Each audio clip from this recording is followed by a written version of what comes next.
বন্ধুরা, আজকের অঙ্কের ক্লাসে কিছু ইম্পর্টেন্ট কোশ্চেন করব, যে টাইপ অফ কোশ্চেনগুলো তোমাদের আফটার ডাব্লিউবিপি এবং কেপি এক্সামের জন্য মোস্ট ইম্পর্টেন্ট। ক্লাসটা মন দিয়ে শেষ পর্যন্ত দেখতে থাকো এবং চ্যানেল যারা প্রথমবার ভিজিট করছো অবশ্যই ভিডিওটি লাইক করে দেবে। চ্যানেলকে যারা সাবস্ক্রাইব করো এখনই অবশ্যই সাবস্ক্রাইব করে নেবে। প্রিভিয়াস যে ক্লাসগুলো হয়ে গেছে সেগুলো তোমাদের সুন্দর করে প্লেলিস্ট করে দেওয়া আছে, প্লেলিস্ট ভিজিট করে অবশ্যই ক্লাসগুলোকে দেখে নেবে। এই সমস্ত কোশ্চেনগুলো পরবর্তীতে প্র্যাকটিস করতে চাইলে এই সমস্ত কোশ্চেনগুলোর পিডিএফ সংগ্রহ করতে পারবে আমাদের টেলিগ্রাম গ্রুপ থেকে, লিঙ্ক ভিডিও ডিসক্রিপশনে প্রোভাইড করা আছে। ফার্স্ট কোশ্চেন এখানে দেখো কি আছে আমাদের এখানে, 1 ও 200-র মধ্যবর্তী কতগুলি সংখ্যা 3 দ্বারা বিভাজ্য কিন্তু 7 দ্বারা বিভাজ্য নয়। তো কিভাবে সলিউশন করতে হবে এখানে আমাদের, যে 1 ও 200-র মধ্যবর্তী সংখ্যা রয়েছে যেগুলো 3 দ্বারা বিভাজ্য। তো আমরা কি করব, 200-কে যেটা আছে 3 দিয়ে এখানে ভাগ করব, তাহলে আসবে কত, এখানে আমাদের এক্স্যাক্টলি কত টাইম ভাগ যাচ্ছে সেটা আমরা দেখব।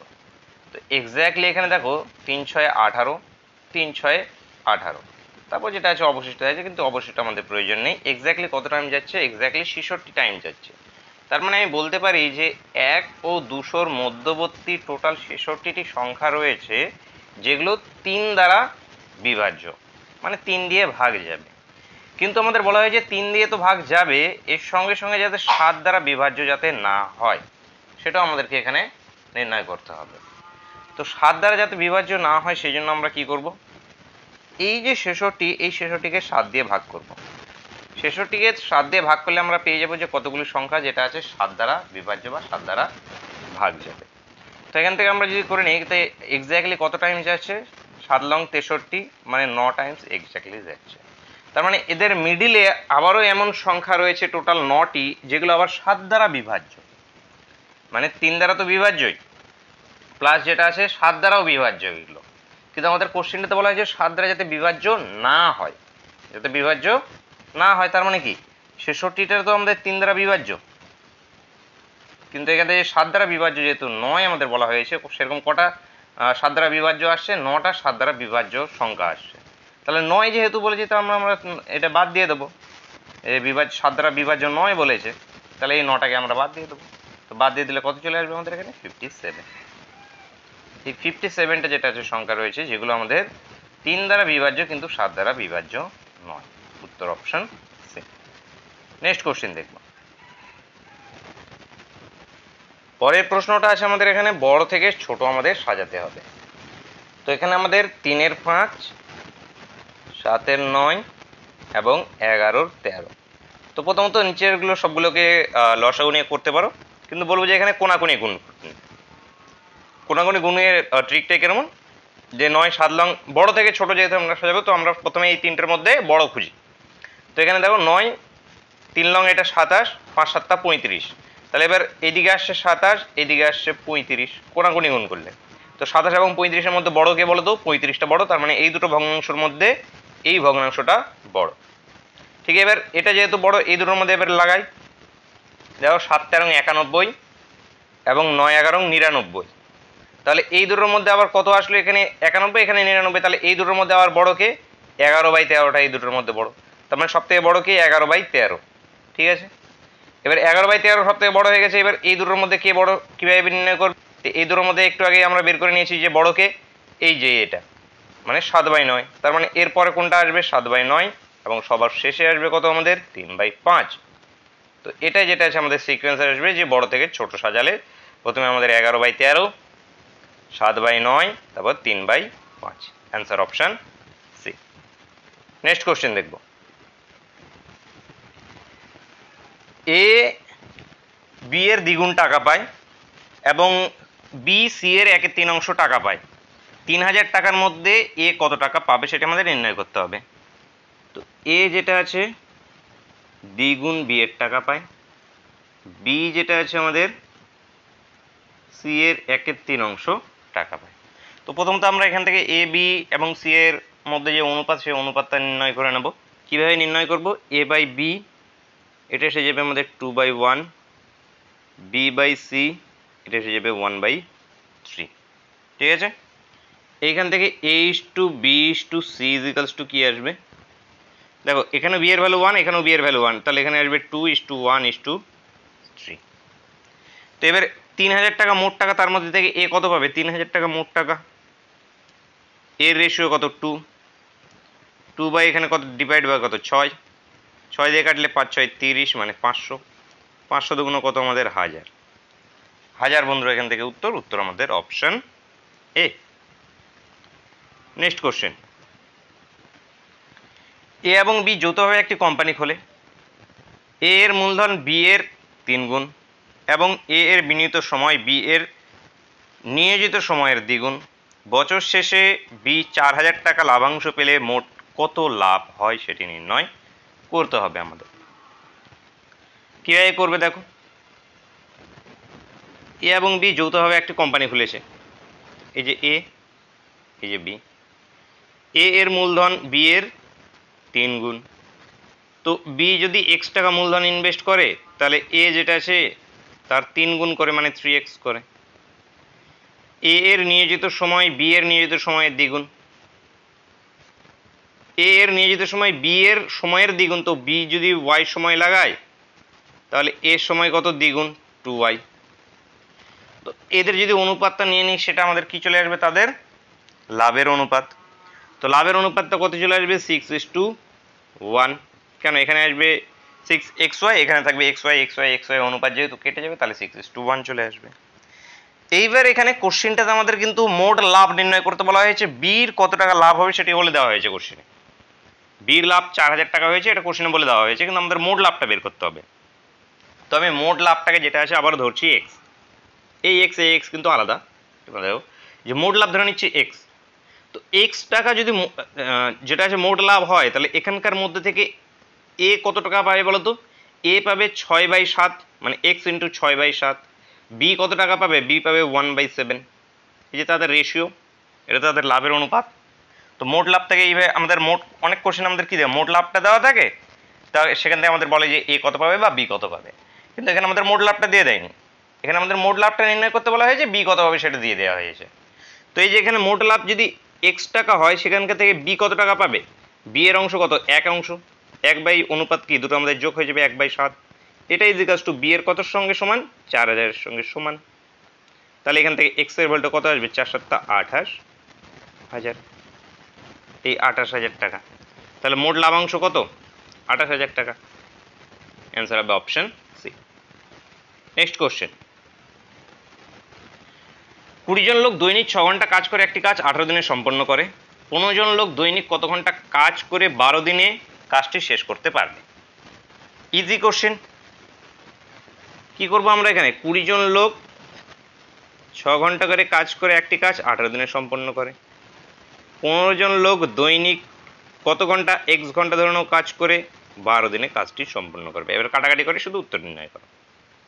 5 দিয়ে কাটলে 4 5 20, 5 দিয়ে কাটলে 3 5 15, 6 দিয়ে কাটলে 6 2 12, এখানে আমাদের আচ্ছা 3 2 6, 6 দিয়ে একবার কাটলে এটাই কি 3 6 18, তাহলে x এর ভ্যালুটা আসলে 3 4 12।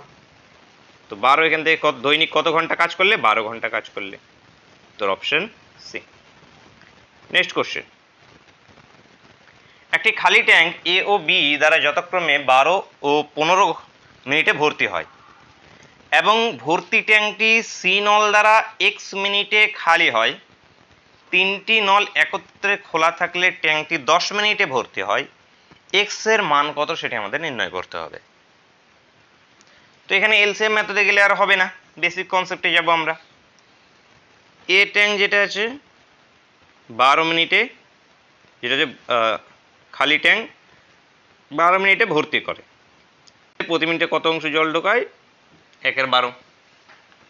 তারপরে যেটা আছে বি এর ক্ষেত্রে চলে আসবে কত আমাদের 15 মিনিটে ভর্তি করলে 1/15, এবং সি নল যেটা আছে আমাদের সি নল দ্বারা x মিনিটে খালি হয়, তো x মিনিটে যদি খালি হয়ে থাকে পুরোটা 1 মিনিটে যেটা আছে 1/x অংশ খালি করে। তো এখানে খালি করছি যেহেতু এটা আমাদের কি হয়ে যাবে মাইনাস হয়ে যাবে।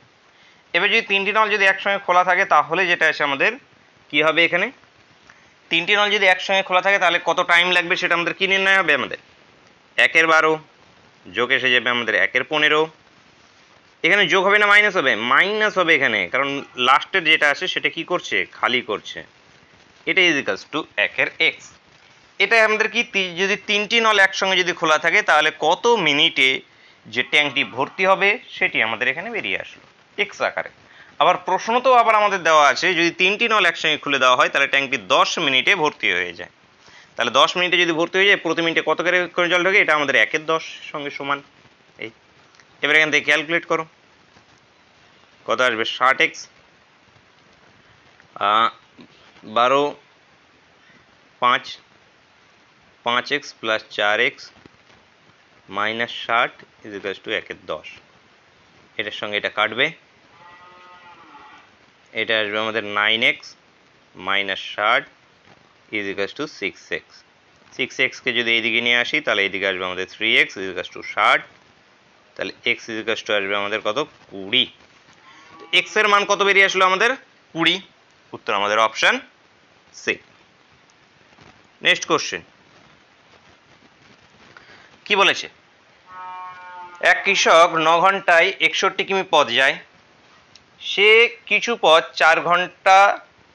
4 কিলোমিটার পার ঘন্টা বেগে হেঁটে যায় এবং বাকি পথ যেটা আছে 9 কিলোমিটার পার ঘন্টা বেগে সাইকেলে যায়।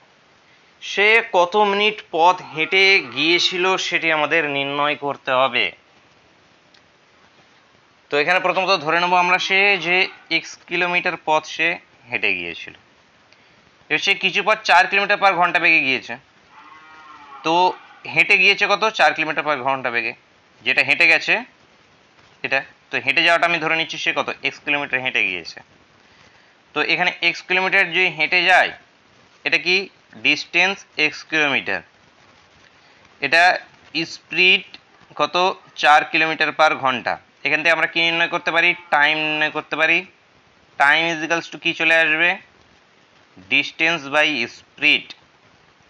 এটা হলো গিয়ে টাইম, তার কি এই ধরনের এটা পুরো পথটা ছিল, বোঝো বিষয়টা, এটা ছিল পুরো পথটা, এই পুরো পথটার টাইম লেগেছে 9 ঘন্টা, টোটাল 61 কিলোমিটার পথ। তার মধ্যে থেকে কিছু পথ ধরে নাও যে এখান থেকে এইটুকু জায়গাটা, এখান থেকে এইটুকু জায়গাটা সে গিয়েছে হেঁটে গিয়েছে, যেখানে কিনা 4 কিলোমিটার পার ঘন্টা বেগে গিয়েছে, এবং বাকি এই দিকেরটা যেটা গিয়েছে এখানে গিয়েছে যে সে সাইকেল চালিয়ে গিয়েছে 9 কিলোমিটার পার ঘন্টা বেগে। এইবার এখানে যদি আমি এই যে এখানকার ক্ষেত্রে আমি টাইম বের করি, এখান থেকে এটার টাইম এবং এটার টাইম যদি করি, প্রথমে আলাদা করে x/4 যেটা আসলো সেটা এখান থেকে এই অংশটার টাইম, এবং এই দিকের এই অংশটার টাইমটা আমরা কি করব, প্লাস করব। এই অংশটার টাইমটা কত হবে, এটা x কিলোমিটার ডিস্টেন্স, বাকি পথ তো টোটাল পথটা 61 ছিল, তাহলে বাকি এই দিকের পথটা কত হবে, 61 মাইনাস x, এইদিকে যদি x কিলোমিটার চলে যায় তাহলে এদিকে থাকবে কত, 61 মাইনাস x। এখানে তার স্পিডটা কত ছিল, 9 কিলোমিটার পার ঘন্টা। এই দুটো টাইম ইজিক্যালস টু কত, এই হাফ টাইম এটার এই হাফ টাইম, এই দুটো টাইমই তো আমাদের কত, 9 ঘন্টার সঙ্গে সমান, কারণ টোটাল রাস্তাটা যেতে একটা টাইম লেগেছিল কত, 9 ঘন্টা।